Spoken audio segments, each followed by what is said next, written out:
இன்னைக்கு நம்ம பார்க்க போகிறது நெஞ்செலும்பு சூப். அதுக்கு தேவையான பொருள்: அரிசி கழுவுன தண்ணி எடுத்து வச்சிருக்கேன், நெஞ்செலும்பு 1/4 கிலோ கழுவி வச்சிருக்கேன், ஜீரகம், மிளகு, சோம்பு, பச்சை மிளகாய், தக்காளி, சின்ன வெங்காயம், பூண்டு, இஞ்சி பேஸ்ட். எண்ணெய் காய்ச்சிருச்சுங்க, சோம்பு போட்டுக்கலாம். இப்போ எல்லாத்தையும் போட்டு வதக்கிக்கலாம்.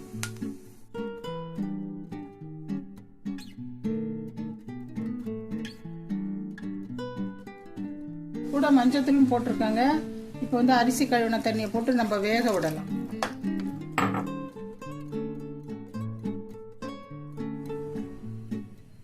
கொஞ்சம் உப்பு போட்டுக்கலாங்க. அது கூட கருவேப்பிலையும் போட்டுக்கலாம்.